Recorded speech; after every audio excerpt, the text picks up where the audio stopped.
வணக்கம் நண்பர்களே. நம்ம டிஸ்க்ளைமர் எடுத்துக்கிறோம். நம்ம செபி ரிஜிஸ்டர் அட்வைசரோ ஆர்ஐஓ கிடையாது. நம்ம இங்க பேசக்கூடியது எல்லாமே தகவலா மாத்திரமே பார்க்கப்பட வேண்டும். இது யாருக்கும் முதலீடு சம்பந்தமாகவோ, பங்குகளை வாங்கவோ, விற்கவோ நம்ம எந்த ஆலோசனையும் கொடுக்கப்படல. எல்லா தொழிலும் ரிஸ்க் இருக்கும். ரிஸ்க் புரிஞ்சுட்டு எச்சரிக்கையோட தொழில் செய்யும்போது எல்லாமே நல்லா இருக்கும். நம்மள ஆதரிக்கிற அனைத்து நல்ல உள்ளங்களுக்கும் நன்றி. வளமுடன் வாழ்க. வணக்கம் நண்பர்களே. 2025-26க்கான Q2 ரிசல்ட் அனௌன்ஸ் பண்ணிட்டு வராங்க. அந்த வரிசையில இப்ப நம்ம பார்க்கக்கூடியது Aditya Birla fashion and retail. Subsequent குவார்ட்டருக்கும் சரி 2025-26க்கும் என்ன வாய்ப்பு இருக்குங்கிறதுக்கான ஒரு தேடுதல் முயற்சி. இப்போ இவங்களோட அனாலிசிஸ் பார்க்கறதுக்கு முன்னாடி இவங்களோட இன்வெஸ்டர்ஸ் ப்ரெசன்டேஷன்ஸில் கொடுத்துருக்கிறதுல கீ ஹைலைட்ஸ் கீ இன்ஃபர்மேஷன் ஒரே ஒன்றும் பார்ப்போம். அவங்களோட பிராண்ட் அதோடைய பெர்ஃபார்மன்ஸஸ்லாம் நம்ம பார்க்க போகிறது இல்லை. இவங்களுடைய ஃபுட் பிரிண்ட் வந்து 2024 செப்டம்பருக்கும் 2025 செப்டம்பருக்கும் இவங்க கனெக்ட் பண்ணுறது வந்து நெட்வொர்க் கனெக்ட் பண்ணுறது 7.2 7.5ன்னு ஒரு மெஷர்மெண்ட் கொடுத்துருக்குறாங்க. இது million square feet footprint வந்து 7.2லேருந்து 7.5 அப்படின்னு.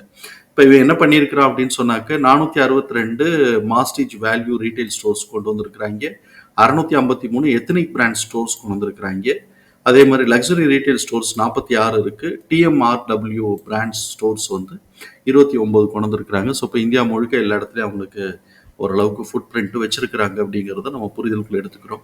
ஸோ இது வந்து க்ரோத் இதே மாதிரி இவங்களுக்கு எக்ஸ்போர்ட் ஆப்பர்ச்சுனிட்டி இருக்குங்கிறதையும் நம்ம வச்சுக்குவோம். இப்போ இவங்களுடைய சம்மரி என்ன இருக்குன்னு பார்க்கலாம். ஓவரால் பெர்ஃபார்மன்சஸ் வந்து பார்த்தோம்னாக்க ரெவென்யூ க்ரோத் வந்து 13% இன்க்ரீஸ் ஆயிருக்கு. இதுவே உங்களுக்கு ஒரு பெரிய ஒரு விஷயம்தான். கிட்டத்தட்ட 1182 கோடி 1982 கோடி ரூபாய்க்கு. இது வந்து நல்ல கம்பேரிசன் போர்ட்ஃபோலியோ, அதாவது வித்தின் த இதுக்குள்ள நம்ம டைவர்சிஃபைடு பிஸ்னஸ் போர்ட்ஃபோலியோ பார்த்தோம்னாக்க லைக் டு லைக் க்ரோத்ன்னு இருக்கு. ப்ரீவியஸ் இதை கம்பேர் பண்ணும்போது ஓரளவுக்கு க்ரோத் இருக்கு அப்படின்னு அவங்க சொல்றாங்க.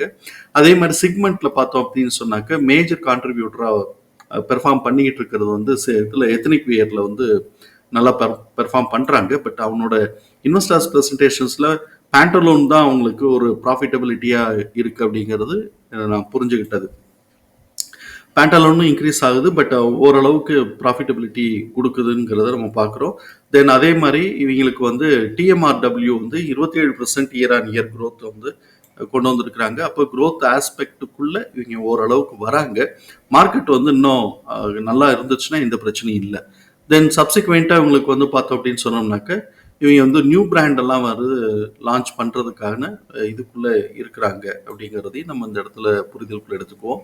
இப்போ இவனோட இதில் பார்த்தோம்னாக்க மார்க்கெட் கண்டிஷனை வந்து அவன் என்ன பண்ணியிருக்கிறான், மார்க்கெட் அப்டேட்டில் அண்டர்லைங் டிமாண்டு ரிமைண்ட் ஸ்லக்கிஷ்னு தான் போட்டிருக்கிறான். கண்டினியூஸ் கன்சியூமர் சென்டிமெண்ட் பெர்சிஸ்ட்னு தான் கொடுத்துருக்கிறான். ஸோ இன்னும் வந்து லாங் டேர்ம் ரெக்கவரி, இது வந்து ongoing to drive long term recovery வந்து இப்போ இனிமேல் தான் வரணும். நான் கொஞ்ச நாள் கழிச்சு ரெக்கவரி வரும்னு வச்சுக்கோமே, கொஞ்ச நாளோ இல்லாட்டி ஒரு வருஷம் கழிச்சோ வரட்டும். தென் ஏர்லி ஃபெஸ்டிவ் இந்த குவார்ட்டருக்கு வந்து ஏர்லி ஃபெஸ்டிவ் ஆஃப்செட் வீக் வந்து வெட்டிங் கேலண்டர்ஸ் இந்த குவார்ட்டருக்கு அது மாதிரி நடந்திருக்கு. ஸ்டெடி டிமாண்ட் க்ரோத் அக்ராஸ் நான் மெட்ரோ மார்க்கெட்ஸ், இது இவனுக்கு ஒரு பாசிட்டிவ் பாயிண்ட். டிமாண்ட் க்ரோத் வந்து நான் மெட்ரோ மார்க்கெட்ஸில் வந்து டிமாண்ட் க்ரோத் வந்து உள்ளே வந்திருக்கு. Rising emphasis on youth centric offerings, அதுலேயும் இவங்களுக்கு ஜென்ஸ் செட்டை வந்து இவங்க நல்லா கொஞ்சம் ஃபோக்கஸ் பண்ணுற மாதிரி எல்லாத்தையும் போட்டு க்ரோத் ஆயிருக்கு, க்ரோத்துக்கான வாய்ப்பு ரைசிங் ஆகுது அப்படின்னு சொல்லிட்டு அவங்க இன்ஃபர்மேஷன் கொடுக்குறாங்க. ஸோ இப்போ இந்த இடத்துல நமக்கு வந்து என்டையர் மார்க்கெட்டுக்குமே வந்து இது ஒரு டேர்னிங் பாயிண்டாக மாறுச்சு அப்படின்னாக்க அது வந்து டிமாண்ட் வந்து க்ரோத் ஆச்சு அப்படின்னு சொன்னால் எல்லா இதுக்குமே வந்து நல்லா இருக்குங்கிறது நம்முடைய பார்வை. ஸோ இப்போ இப்படிப்பட்ட இந்த சூழலில் இவங்களுடைய அனாலிசிஸ் பார்ப்போம். ட்ரெண்ட்லைனை பொறுத்த வரைக்கும் இவங்க ஸ்லோயிங் டவுன் ஸ்டாக் அப்படிங்கிற கிளாசிஃபிகேஷன்ஸ்குள்ள வராங்க. Medium financial strength, mid valuation, டெக்னிக்கலா மொமெண்டம் பெரிஷ்ல இருக்கு. அனாலிசிஸ் பிரைஸ் டார்கெட்டா 85 டார்கெட் அப்சைட் பண்ணியிருக்காங்க. நம்ம இந்த வீடியோ ரெக்கார்ட் பண்ணக்கூடிய தருணத்தில் 75 அப்படிங்கிற லெவலில் ட்ரேட் க்ளோஸ் ஆயிருக்கு. இவங்களுக்கு பிஇ ஜோன் வரல, ஏன்னா நெகட்டிவாக தான் போயிட்டு இருக்கு. இவங்களுடைய ஃபண்டமெண்டல்னு வரும்போது adequate level of liquidity position maintain பண்ணுறாங்க. ரிட்டர்ன் ஆன் கேபிட்டல் எம்ப்ளாய்டோ ROEயோ நெகட்டிவ்ல தான் போகுது. டெப்ட் டு ஈக்விட்டி 0.2 இருக்கு. ஸோ இது வந்து நெகட்டிவாக போயிட்டு இருக்கு, ஆனால் பாசிட்டிவான ப்ரைஸ் இருக்கு. ஏன்னா நெகட்டிவான ப்ரைஸ் கொடுக்க முடியாது. ஸோ பாசிட்டிவான ப்ரைஸ் இருக்கும்போது இது எக்ஸ்பென்சிவ் வேல்யூவேஷனுங்கிறத நம்ம புரிதலுக்கு எடுத்துக்கிறோம். அதே சமயத்தில் ஹை வாலட்டாலிட்டியாகவும் இருக்கு. 1.57 பீட்டா ஸ்கோர் வந்து இருக்கு. அனாலிசிஸ்ட் வந்து ட்ரெண்ட்லைனில் பார்ட்டிசிபேட் பண்ணக்கூடிய அனாலிசிஸ்டோடைய ஃபோர்காஸ்ட் எப்படி இருக்குன்னு பார்க்கலாம். ரெவென்யூ ஃபோர்காஸ்ட் ஆனுவலைஸ்டாக பார்க்கும்போது கிட்டத்தட்ட இங்கே 14லேருந்து 8க்கு வருது அப்படின்னு சொன்னால் கிட்டத்தட்ட 50% கொஞ்சம் கூடவே கூட இது வந்து டவுன் ஆனாலும் ஆச்சரியப்படுறதுக்கு இல்லை அப்படின்னு எதிர்பார்க்குறாங்க. குவார்ட்டர்லின்னு வரும்போது கொஞ்சம் கூட வருது. குவார்ட்டர்லின்னு வரும்போது கிட்டத்தட்ட ஒரு 40% கிட்டக்க கூட வருது, அது இன்க்ரீஸ் ஆகுது. இபிஎஸ் உடைய ஃபோர்காஸ்ட் ஆனுவலைஸ்டா பார்த்தோம்னா 64.9% குறைய வாய்ப்பு இருக்கு அப்படின்னு சொல்லிட்டு அவங்க எதிர்பார்க்கிறாங்க. இப்போ இவங்களுடைய குவார்டர்லி பெர்ஃபார்மன்ஸ் பார்ப்போம். ட்ரெண்ட் லைன் இப்போ இது இயர் ஆன் இயர் கம்பேரிசன்ங்கிறது செப்டம்பர் 2025 செப்டம்பர் 2024 கம்பேர் பண்ணும்போது குவார்டர்லி ரெவென்யூ 44% வந்து கம்மியாயிருச்சு. அதே மாதிரி குவார்டர்லி நெட் ப்ராஃபிட்டும் 41% கம்மியாயிருக்கு. இயர் ஆன் இயர்னு கியூ டு கியூன்னு வரும்போது கிட்டத்தட்ட ஒரு 100 கோடி 140 கோடி கிட்டக்க ரெவென்யூ இன்க்ரீஸ் ஆயிருக்கு. ஆனால் நெட் லாஸ் வந்து நெட் ப்ராஃபிட் வந்து லாஸ் தான் இன்க்ரீஸ் ஆயிருக்கு. ப்ராஃபிட் இன்க்ரீஸ் ஆகல, லாஸ் தான் இன்க்ரீஸ் ஆயிருக்கு. அதனால இபிஎஸும் வந்து பார்த்தோம்னா நெகட்டிவ் சைடு நிறைய இன்க்ரீஸ் ஆயிருக்கு. 0.5 கூடவே போட்டு இன்னும் கொஞ்சம் கூட தான் லாஸ் ஆயிருக்கு. இபிஎஸோட டிடிஎம் 4.5ன்னு இருக்கு. ஸோ இப்போ இது வந்து இன்னமும் வந்து இவங்க வந்து டிக்ரீஸ் ட்ரெண்ட்ல தான் இருக்கிறாங்கிறத நம்ம இந்த இடத்துல புரிஞ்சுக்க முடியும். இப்போ இதுல வந்து ஒரு இது பார்த்தோம்னா கிட்டத்தட்ட 14 குவார்டர்ல 2 குவார்டர் ஒதுக்கிடுவோம். டிசம்பர் அண்ட் செப்டம்பர் 2022 அதை ஒதுக்கிட்டோம்னா பாக்கி 12 குவார்டர்லையும் நெகட்டிவ் ரிசல்ட்டே தான் வந்திருக்கு.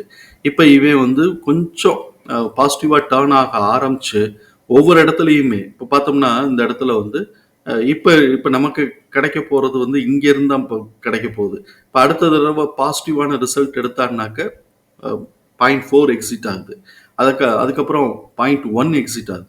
அதுக்கப்புறம் பார்த்தோம்னா 1.7 2.2 இந்த இடத்துலலாம் பாசிட்டிவான ரிசல்ட் எடுத்தாங்கன்னா பெரிய பெரிய அப்சைட் மூவ்மெண்ட் கொடுக்கறதுக்கு வாய்ப்பு இருக்கும். பட் இவங்க பாசிட்டிவான ரிசல்ட்டை கொண்டு போனாங்கன்னா இது ஒரு நல்ல ஆப்பர்ச்சுனிட்டியாக இருக்கிறதுக்கு வாய்ப்பு இருக்குங்கிறது நம்முடைய பார்வை. ஸோ இப்போ இப்படிப்பட்ட இந்த சூழலில் எம்எஃப் தன்னுடைய ஹோல்டிங்லேருந்து 4.77% குறைச்சிட்டாங்க. இன்ஸ்டிடியூஷன்ஸ் ஹோல்டிங்கில் 3.08% குறைச்சிருக்கிறாங்க. எஃப்ஐஎஸ் வந்து 0.99% இன்க்ரீஸ் பண்ணி வச்சிருக்கிறாங்க. இப்போ இவங்களுடைய இபிஎஸ் தகவல்களை நம்மளோட எக்ஸல் ஃபார்மேட்டில் நம்ம போட்டிருக்கிறோம். இங்கே புக் வேல்யூ 56.80. இப்போ இதுலேயும் நம்ம ஒரு அப்சர்வேஷன் பார்த்தோம். போன குவார்டர் 2 குவார்டரை விட்டுருவோம். அதுக்கு முன்னாடி மார்ச் மாதம் வரைக்கும் இவனுடைய புக் வேல்யூ பார்த்தோம்னா 34.8 இருந்திருக்கு. அதுக்கப்புறம் பார்த்தோம்னா இப்போ இந்த குவார்டர் இந்த 2 குவார்டரா அதாவது ஜூன் அண்ட் செப்டம்பர் குவார்டரா பார்க்கும்போது 55.8 இருக்கு. புக் வேல்யூ இன்க்ரீஸ் ஆகிட்டு இருக்கு. புக் வேல்யூ இன்க்ரீஸ் ஆகுது அப்படின்னு சொன்னாலே இவங்களுக்கு ஓரளவுக்கு ஸ்ட்ரென்த் ஆகிட்டு வராங்க அப்படிங்கிறத நம்ம இந்த இடத்துல ஒரு பெர்செப்ஷன் எடுத்துக்கலாம். அது வந்து நமக்கு நடைமுறையில் இருக்கக்கூடிய நெட் ப்ராஃபிட் ஏபிஎஸ்ல ரிஃப்ளெக்ட் ஆக ஆரம்பிச்சிருச்சு, பாசிட்டிவாக ரிஃப்ளெக்ட் ஆக ஆரம்பிச்சிருச்சுன்னா இது ஒரு நல்ல பூஸ்ட் ஆகிறதுக்கான வாய்ப்பு இருக்குங்கிறது நம்முடைய பார்வை. ஸோ புக் வேல்யூ 55.8 இது வந்து நமக்கு இபிஎஸ் வந்து நெகட்டிவாக இருக்கிறதுனால ஃபேர் ப்ரைஸ் நமக்கு கிடைக்காது. கரண்ட் ப்ரைஸ் பார்த்தோம்னாக்க 75.4. அதனால நமக்கு ஃபேர் ப்ரைஸ் கரண்ட் ப்ரைஸோட ரேஷியோ கிடைக்காது. ஏன்னா இபிஎஸ் டிடிஎம் நெகட்டிவாக இருக்கு, அதே மாதிரி இபிஎஸும் நெகட்டிவாக இருக்கு.